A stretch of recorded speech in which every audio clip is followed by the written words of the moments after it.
Hi, I'm Jennifer Sir, owner of The Sewing Room.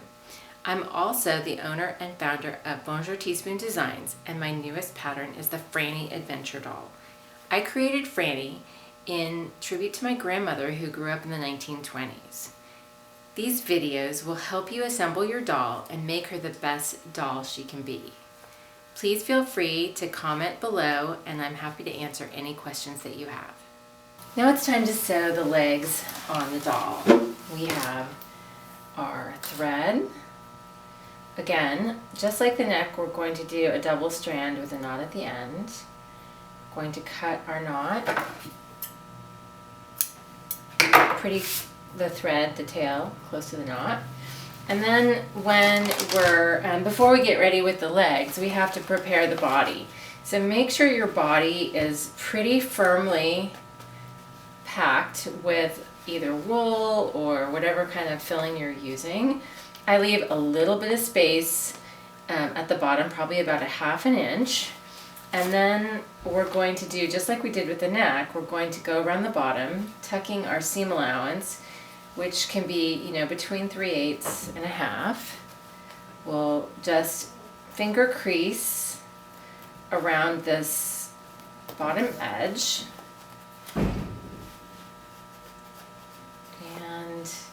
Continue all the way around until you're completely finger creased.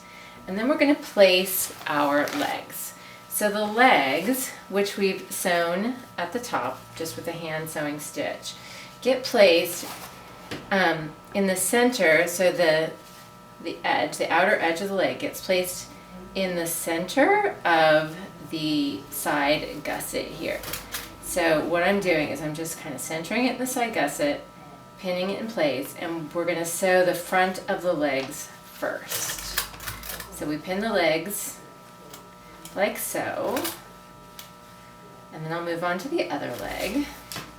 So the other leg, we do the outer edge of the leg and match it to the center of the opposite side gusset. And you may or may not have a little space in between her legs. In this case, I have a tiny little space. It's a little less than 1/4 inch. And what we're going to do now is we're going to hand stitch, just using a running stitch, these legs to the body. And I start by putting my knot on the back side and doing a running stitch across about a 1/16 of an inch away, and my stitches are pretty small, but not too small, not too tiny. And we're just going through this front part of the body and the leg, just like this. And you can do your running stitch with a few stitches at a time if you're able to get through all your fabrics. We want to keep this part really flat.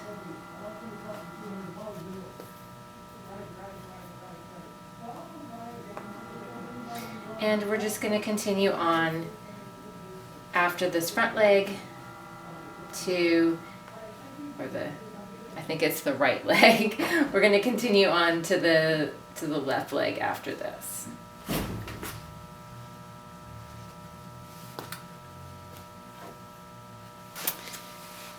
After you've finished sewing the front to the legs, the front body to the legs, then we're going to stitch the back of the, we're going to stitch the back of the body and then attach the back of the body to the front of the body at the leg seam.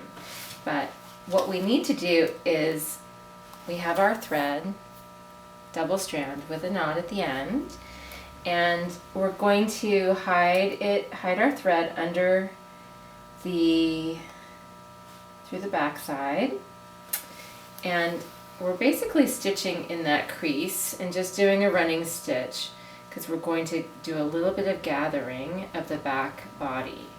So we'll do a running stitch along that seam allowance crease all the way across the back body.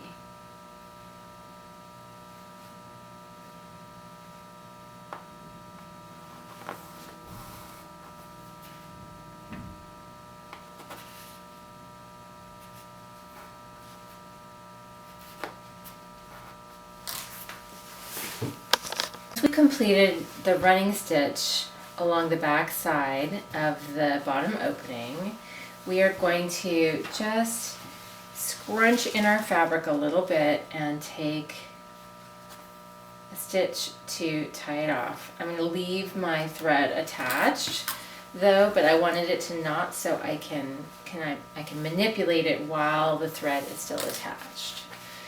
So what I do is I tuck everything back in, and then starting kind of at the center of the back body to the center front, we're going to pin it together. And I really packed this doll so she's a very firm body, so it's a little bit tough to get these two together, but I'll get it together here. And then once I have that one, I can even out my gathers a little bit to where I want them, and then pin the body to the legs. That's kind of good.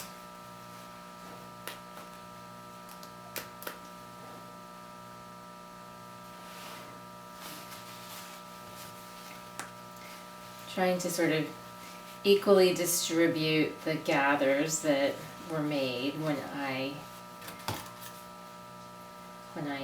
did the running stitch. And you can kind of figure out where you want them. You might want them kind of more at the side. I kind of like them tucked to the bottom area so it's a little smoother at the side, but it doesn't really matter. We just want a little bit of a gathering stitch so it fits together nicely. And once our gathering stitch, or once our legs are pinned to our body, we're going to go ahead and do a slip stitch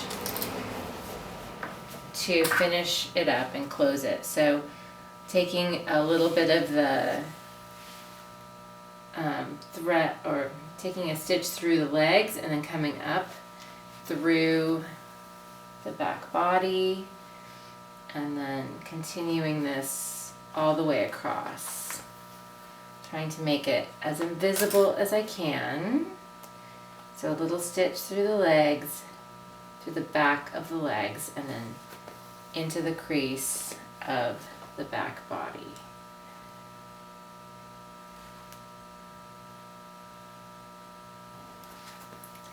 I'll continue with this all the way across and tie it off at the end.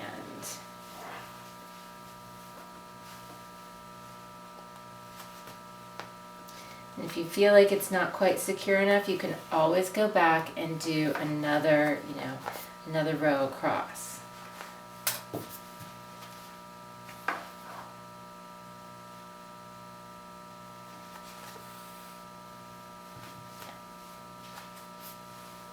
Now our legs are connected to the body. We have her connected at the back and at the front. She's super stable, and we're ready to put the arms on, and that's going to be another video. But if you like this video and you found it helpful, please subscribe and give us a thumbs up. It really helps us out. I've also linked the pattern for the Frannie Adventure Doll in the comments below. Thank you.